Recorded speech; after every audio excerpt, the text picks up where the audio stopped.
All right. Good evening, everybody. If you can just give me a thumbs up, let me know you can hear me okay. I'd appreciate it.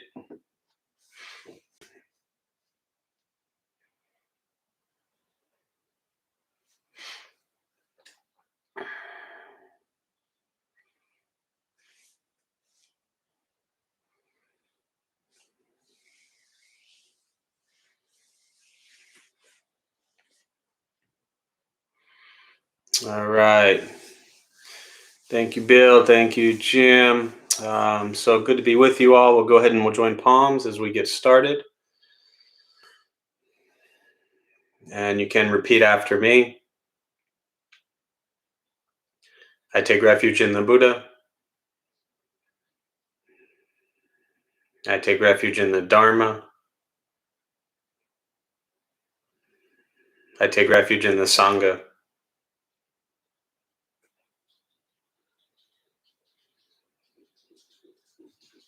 Keeping the palms joined.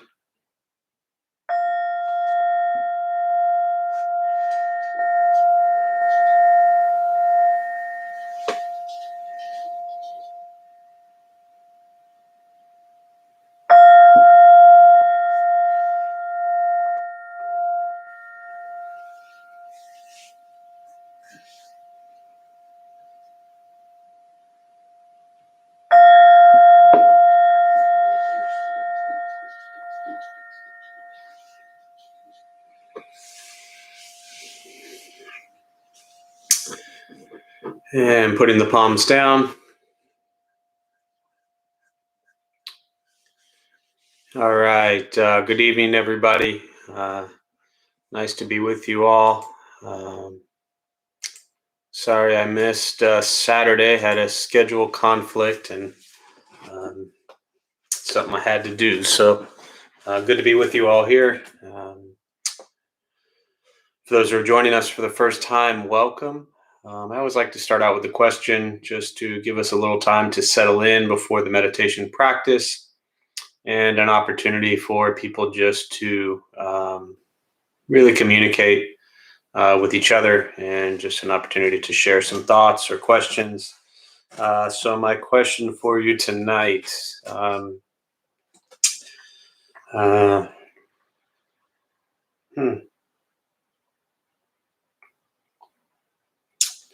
well, I'm staring down at this quote. It says, "How wonderful it is that nobody need wait a single moment before starting to improve the world." This from Anne Frank. This was a group I work with a lot called the Experience Lab. A dear friend of mine, Sonia Rhodes, she built Sharp Experience and was a executive at Sharp for many, many years, and started her own consulting company working within the healthcare industry, and it's called the Experience Lab, and they do wonderful work. And she brings me in a lot to do some meditation classes and trainings with the people they work with. And they have a lot of motivational things they share. And so this was a poster that they'd sent me. And again, it says, "How wonderful it is that nobody need wait a single moment before starting to improve the world." Anne Frank. And so I guess looking at that, my question I have for you, a very simple one, is in what ways do you think you improve the world? So yeah, that's it. I'm going to type that in, and then I'll share some thoughts. But in what ways do you think you improve the world? And it's an interesting question to me, because we have a bit of a dilemma here, because most people who get into meditation and Buddhist practice, that initial motivation, or even the continuous, I think, effort to practice is really driven by this desire that we have to make ourselves happier, kinder, gentler people. which is really beautiful. And most people don't come into this practice because they're trying to improve the world. They come into this practice simply because they're trying to improve themselves. But as you begin to unravel this practice and really unravel the sense of self and the ego and the pride, and you look at really the core Buddhist teachings, which talk about non-self, and the Bodhisattva practice, which is to basically vow to live life after life to help liberate all sentient beings. The Bodhisattva practice isn't about the self, it's about others. And again, that's why a question like this can be jarring a little bit, because maybe you've had a miserable day, maybe you're stressed out right now, maybe you're tired, maybe you're depressed, maybe you're, just emotionally drained. And you've come here to meditation because you want to recharge or relax or, de-stress, whatever those things are. And you're hit with this question of, what are you doing to improve the world?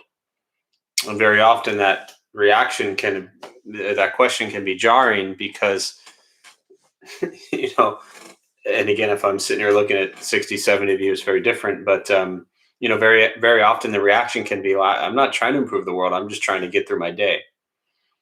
And again, this is part of that dilemma, is that there's no you, there's no day, there's no self, and there's no world.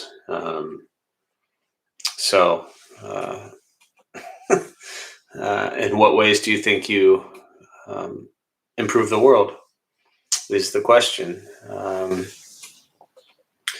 And as always, again, if you're new, there's no right or wrong answer. There's, feel free to write any response as short or lengthy as you like. But, what ways do you improve the world? And if you're struggling a little bit, or you're not sure, or you just don't want to share that, that's all obviously okay. But something to think about as we explore this practice, that I think helpful to find a balance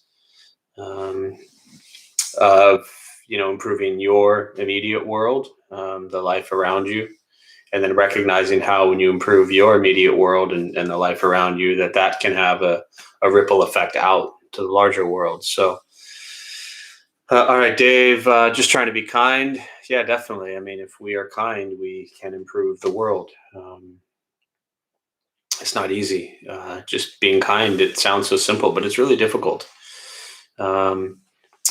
Marisa, by consistently practicing compassion and generosity, which spreads love, but also acts as a model for others. Does that say foibles? Foibles and all. Yeah, I think it's the practice, as you say, of compassion and generosity, just like trying to be kind, kindness, compassion, generosity, spreading love, all of these things. And I think being a model is a really beautiful way to look at it, that, we are,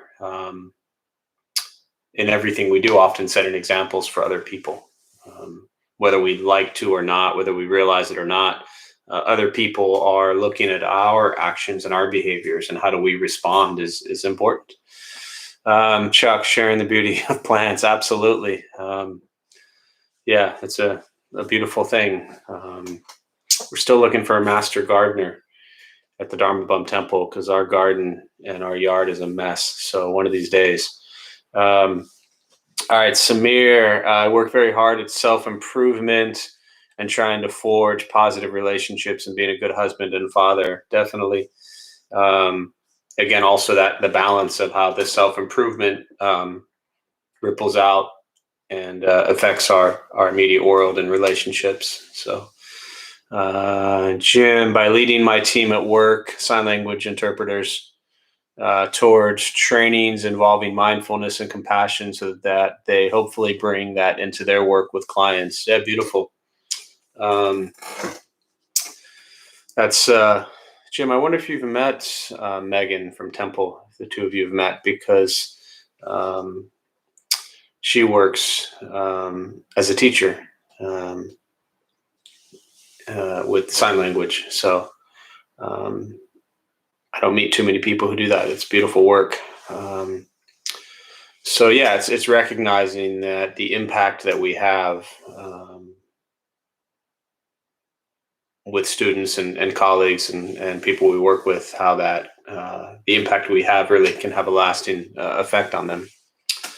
Bill, working on myself to have more inner peace and less suffering results in kinder interactions in the world. Yeah, definitely.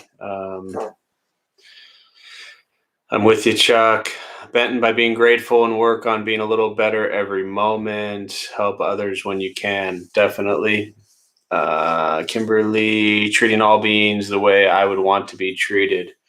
Yeah, the old doing to others as you would have others doing to you. And so this is, again, no right or wrong answers. These are just sharing. And I'll leave this thought before we start the meditation.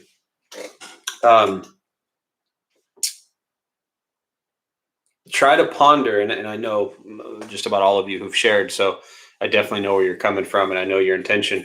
So when I throw this out there, I'm not at all attacking what you've said, but try to ponder. And I even said that it's a great way to work on ourselves, and then that has an impact in the world. What if our immediate initial response, and just like I said, ponder this for a little bit, but what if our immediate initial response had nothing to do with us? That had nothing to do with us working on or practicing anything? What if our immediate response was having to do with others?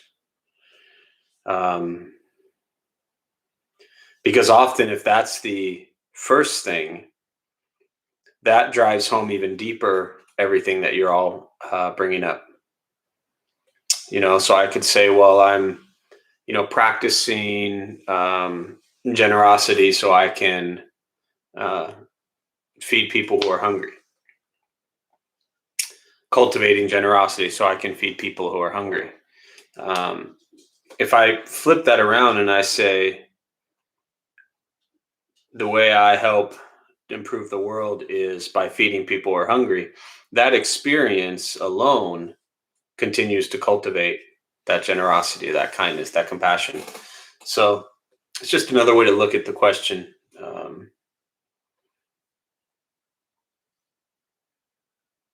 Yeah, I'll leave it at that. That's just something that popped into my head as you were sharing. So I appreciate you all sharing. We'll go ahead and get started with the meditation practice. There's a couple things to tell you before we begin. Nothing's going to happen to you. You're not going to float away. You're not going to have any mystical, magical experiences. You're not going to figure anything out whatsoever. The mind that races all day long won't shut off. You won't float away. We're just going to sit. We're going to breathe. Sounds, you'll hear them inside the room, outside. This is life. Life is filled with chaos. And the practice of meditation is learning to get quiet and still within the chaos. So posture, just want to sit upright. Shoulders are relaxed. Hands can be on the knees and the lap, whatever's comfortable. I'll guide us as we begin, and we'll settle into a little bit of silence. And most important, don't expect anything. We're just going to sit and breathe.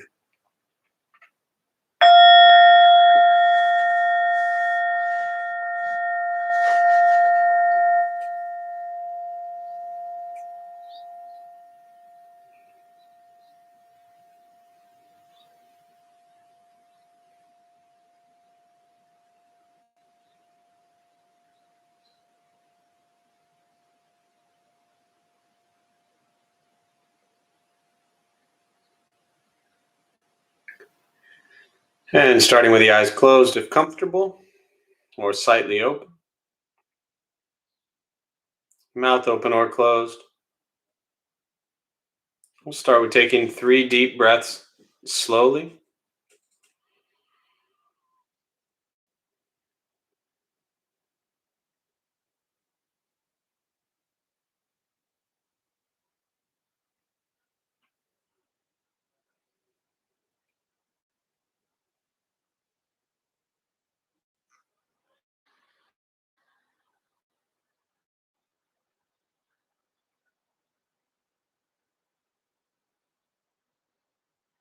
And eventually settle into a natural rhythm of the breath.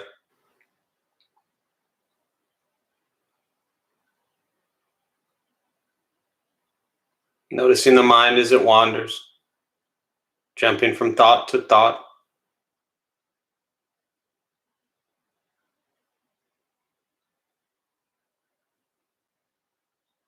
Start with gently guiding the attention, focus to the stomach or chest.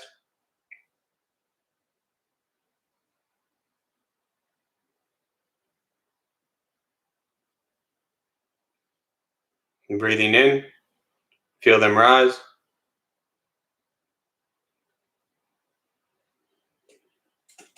Breathing out, they fall.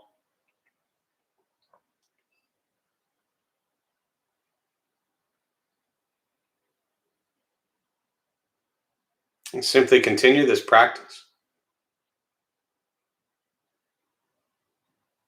observing sensation of breath.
And as the mind wanders, lost in thought, recognize it,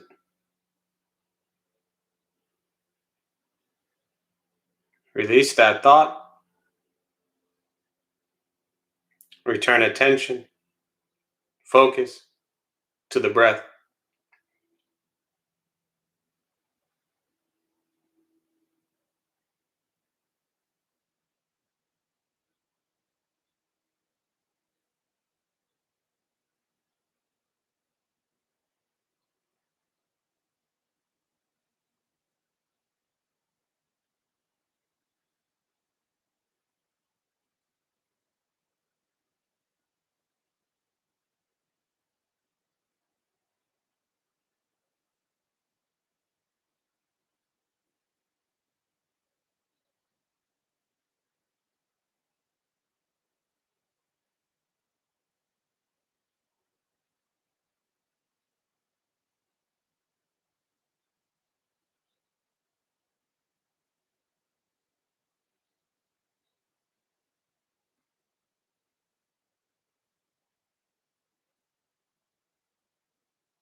Where's your mind?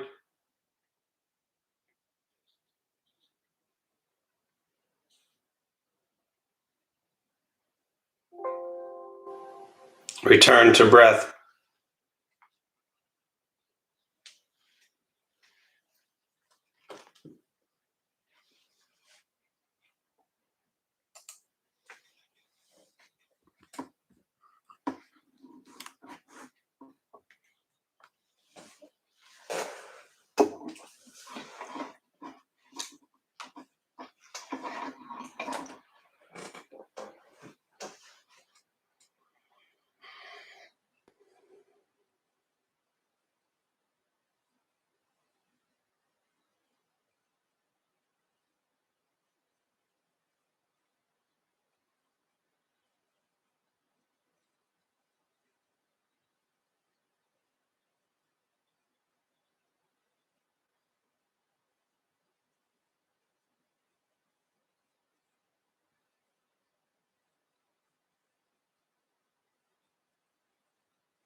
letting go of expectations, letting go of judgment, simply sitting, breathing.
Keeping the mind alert, aware of each sound,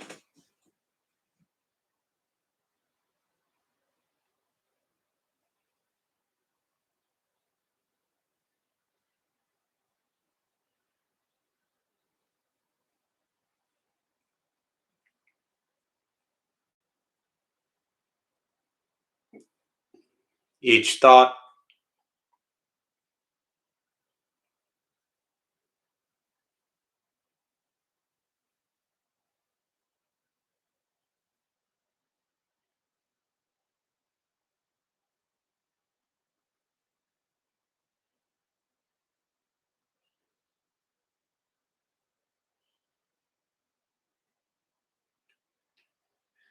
each physical sensation,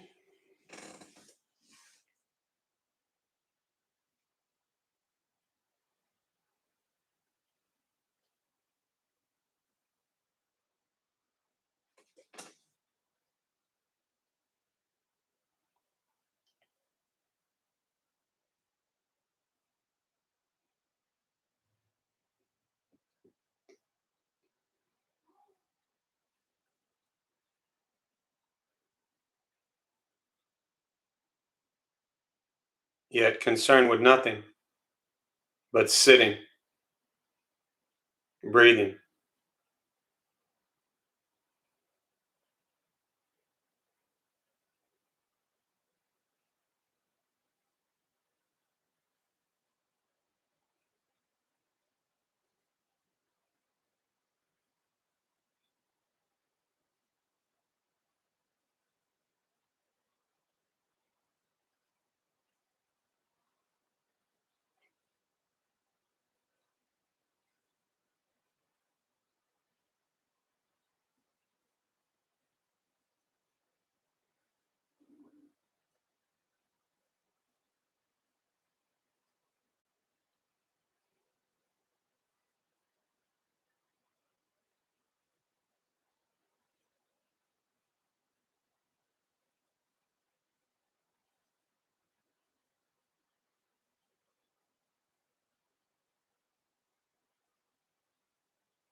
And with the body still, rested,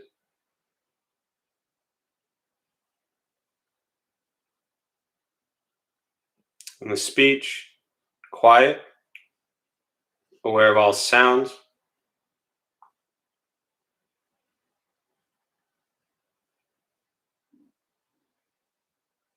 and the mind learning to settle,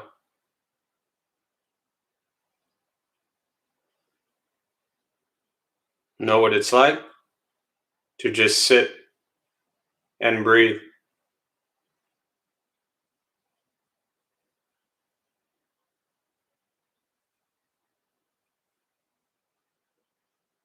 Knowing with each breath, there's nothing else to do,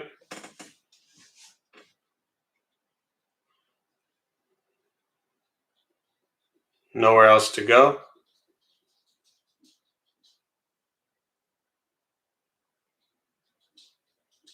no one else to be.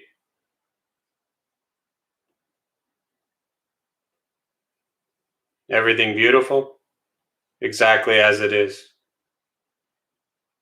Sitting, breathing.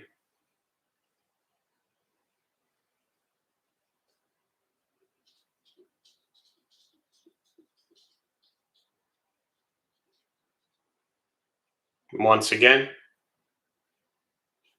taking 3 deep breaths, slowly.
And as you slowly open the eyes,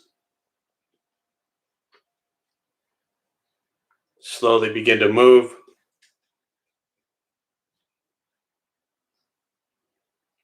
And most important, with the practice of meditation,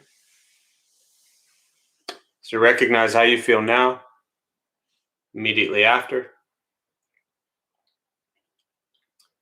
Compare this to how you typically feel throughout your day. Recognize the difference, if there is one. Ask yourselves how you prefer to feel every day for the rest of your life.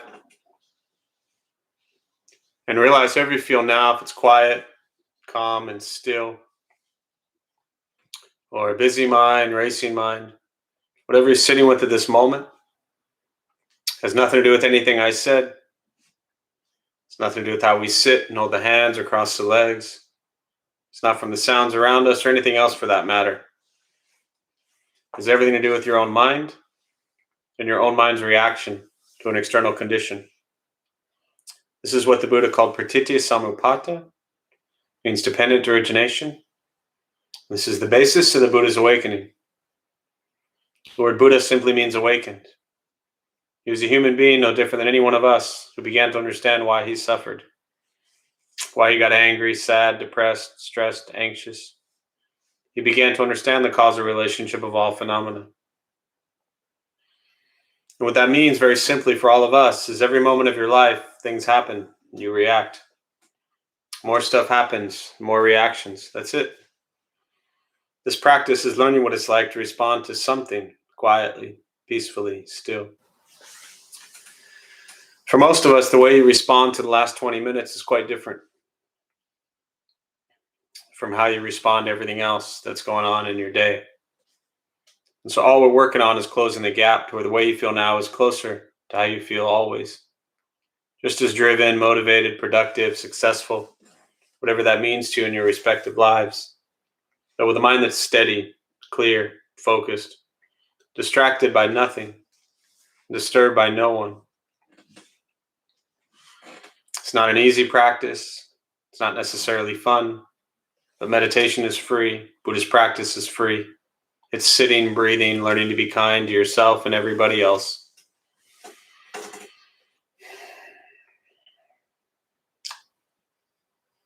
I try to not complicate this practice, especially if you're new. Very often it's just recognizing what we think and what we say and what we do, and being aware of that.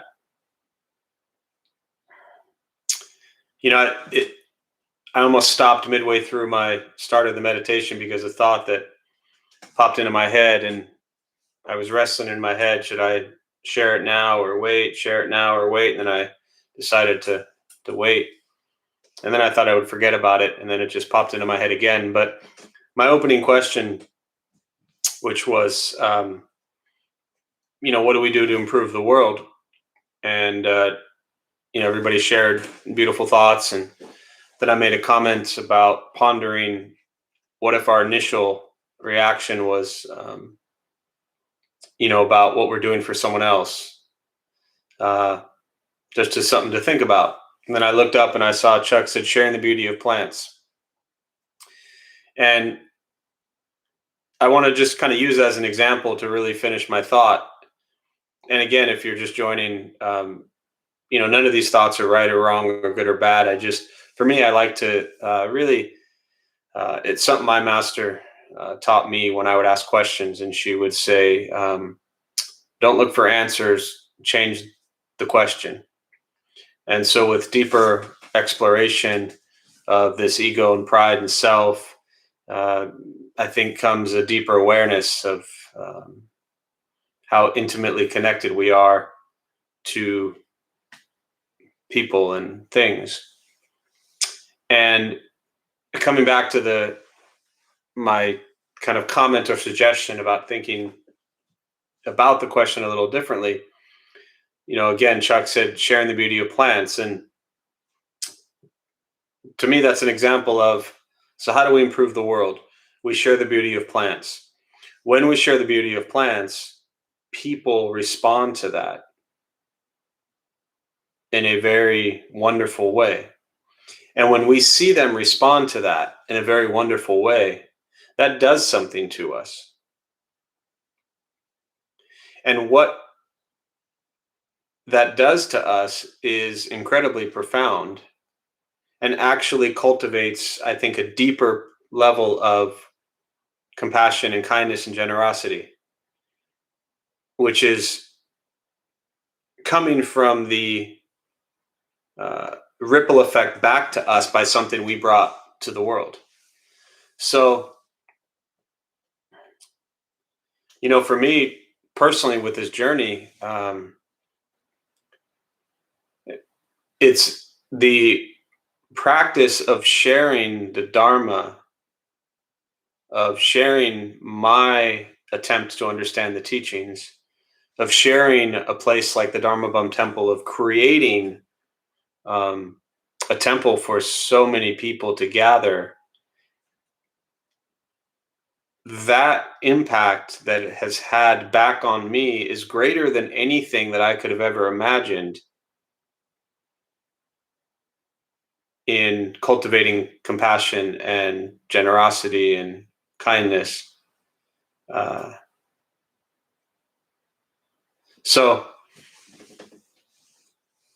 I resonated with the sharing the beauty of plants very deeply, because when you share something with someone or many people, such as plants, you get to see so many people smile and feel joy and happiness because of the plants, and that moves you. So I love that we work on this practice for ourselves and we practice kindness and compassion, because that will impact the world, and it absolutely does. But think and explore of concrete, tangible things that we are bringing into the world to improve the world. So that's my challenge for kind of a follow-up or maybe a deeper thought.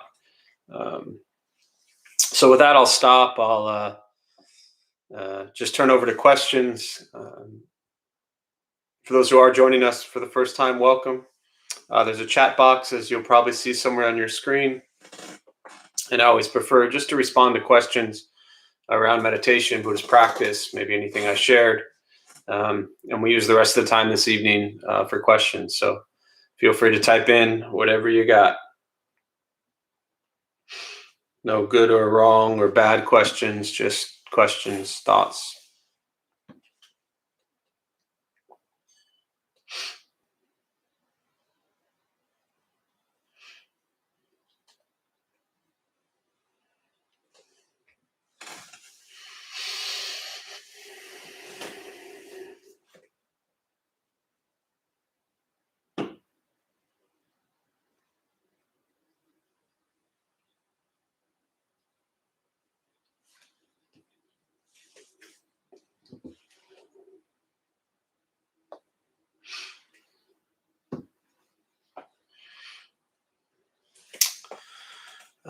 Bill, I know this comes up a lot, but how do we balance accepting things as they are with trying to make the world a little better? As with the Suzuki quote, well, so first off, the Suzuki quote is, if you're referring to the one I share many of his, but he was referring to the individual and saying, you're perfect exactly as you are, and you could also use a little improvement. But I think understanding the nature of your question, accepting things as they are,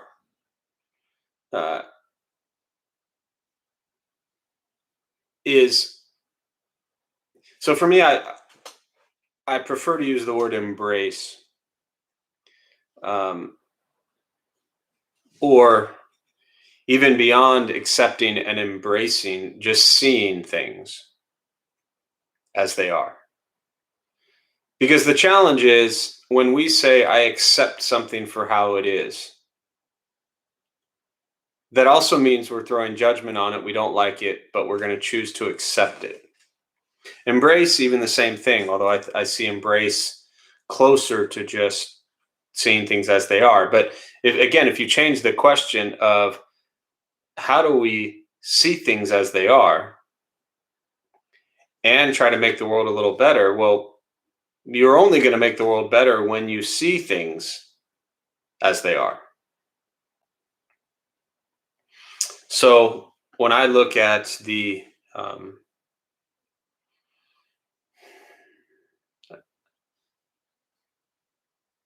any situation that I see a problem with, or that I see as unhealthy, or I see as toxic, um, I'm going to see it for what it is and try to understand what role I can play at maybe helping improve it or change it. You use the word accepting. I threw out the word embracing as another way, and then I followed that by saying just seeing things as they are. Um, the reason I don't love accepting things as they are is because uh, you don't have to accept it. Your acceptance of something is irrelevant. Again, your acceptance of something is irrelevant. In a way, it's almost kind of like, not arrogant, but I don't have the right word for it, but it's almost like, okay, well, I'm going to accept this. I mean, that's not our choice. That's how it is. It really doesn't matter if we accept it or embrace it or not. That's how it is. Now, if we don't like how it is, then work your butt off to change it. How do you improve the world?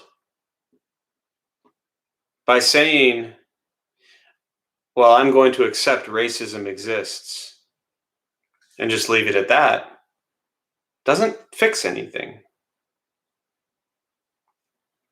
I'm going to see that racism exists. And I'm going to do what I can to change it in whatever way I can.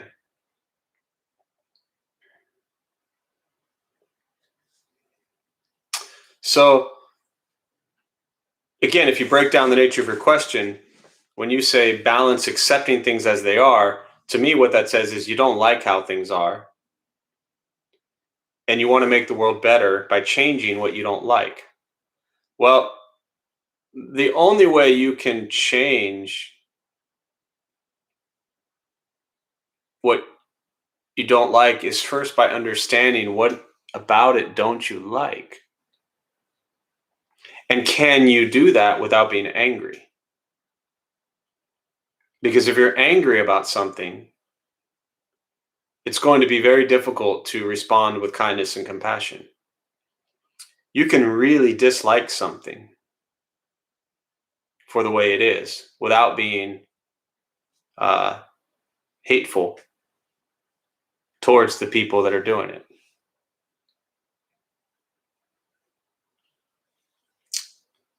And very often when we see situations that we don't like, if we add hatred and anger to it, we're just going to make it worse.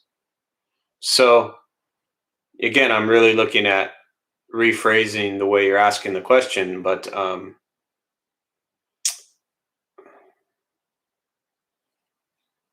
see the world for how it is and then work to improve it. So hopefully that's helpful. All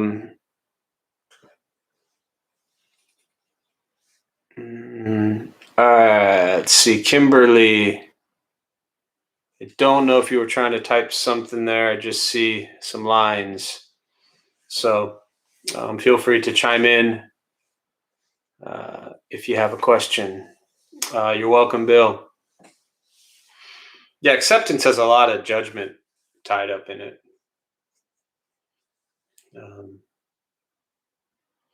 And obviously we have to use discernment, which I think is very different than judgment and incredibly beneficial. Again, when we look at discernment, bringing wisdom into it. So Other thoughts, questions?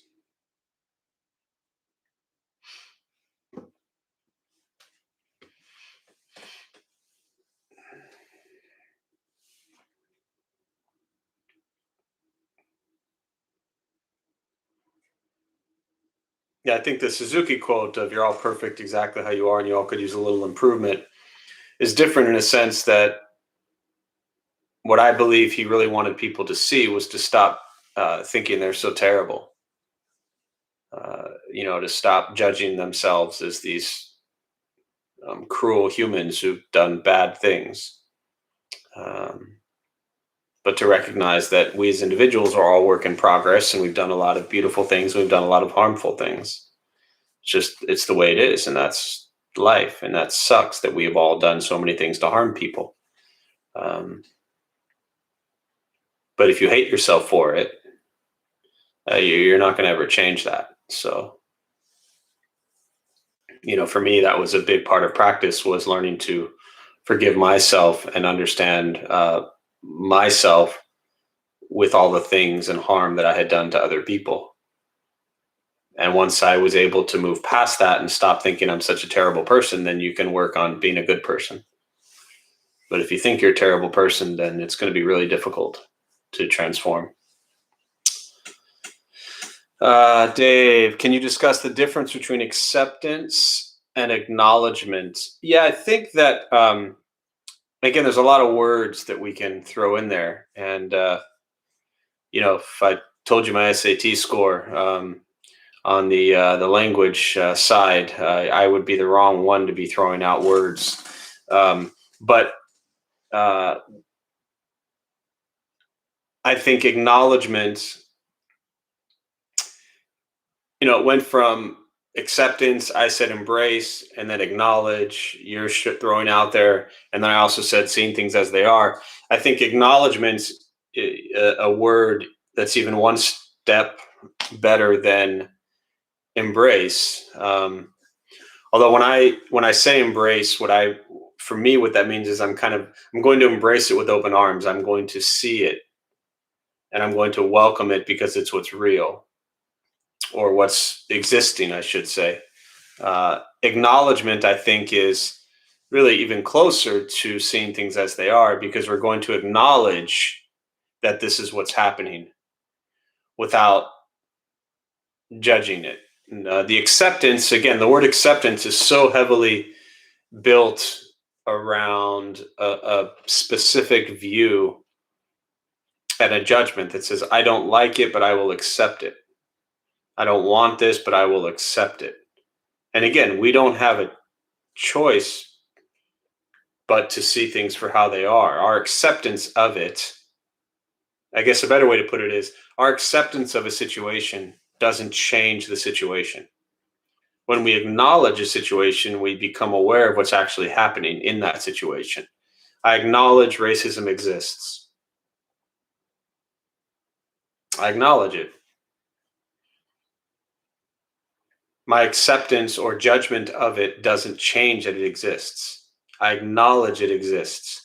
Now, what am I going to do to work to transform and help change that? So hopefully that's helpful.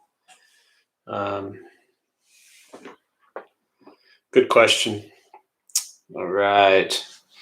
Chuck, I once took A. I love it. Once took a seminar on nonviolent communication. What's that guy's name? Josh, right? Josh Coleman, Goldberg, something. But yeah, nonviolent communication. You could fill me in on the name. I'm drawing a blank. And we discussed the word acceptance. The instructor mentioned that acceptance isn't really a need, but a strategy to meet a need. Yeah, definitely. There you go, Marshall Rosenberg. Thanks. I was kind of close. The instructor mentioned that acceptance isn't really a need, but a strategy to meet a need. Yeah, definitely. That makes sense. Marshall Rosenberg, nonviolent communication, brilliant, genius. It is. It's a strategic way that we allow ourselves to, I think, settle with something. and sometimes just try to force ourselves to be okay by accepting it. All right. Kimberly, sorry, can't get into the conversation. It's okay, no problem. Just want to make sure if you were trying to ask a question that it was expressed. So, yeah,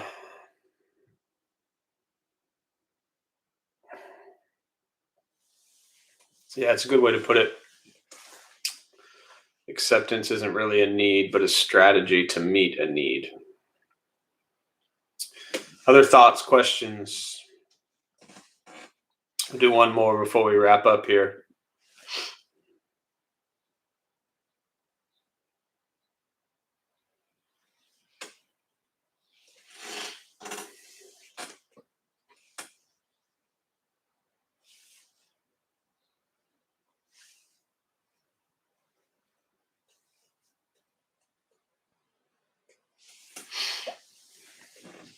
Anything else?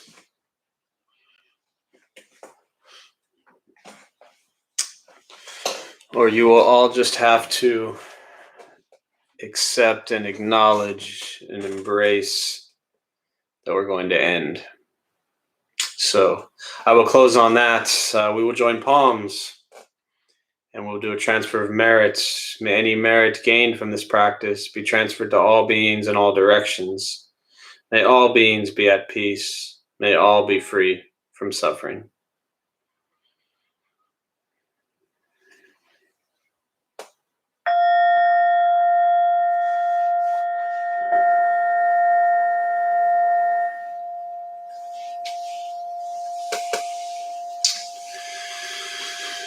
All right, just a couple quick announcements. Thank you all for being here. My name is Jeff. I'm a Dharma bum. We opened up this temple 14 years ago to introduce Buddhist practice to those who show up. Those of us who lead, we're not monks or nuns, we're not gurus or masters or teachers, we're not looking for students, we're just practitioners. We do our best to take our understanding of Buddhist teachings and put it into terms that hopefully make sense to those who show up.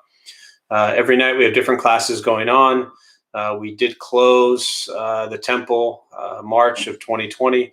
So been about 13 plus months that we've been closed. So everything is virtual, whether YouTube or Zoom. Just look on the calendar website. You'll see everything there. A couple of the newer things happening every Sunday night at 7 now. We do a Tibetan Buddhist practice, a Tonglen practice of sending compassion and healing. If you go to the website under programs, you'll see Tonglen meditation.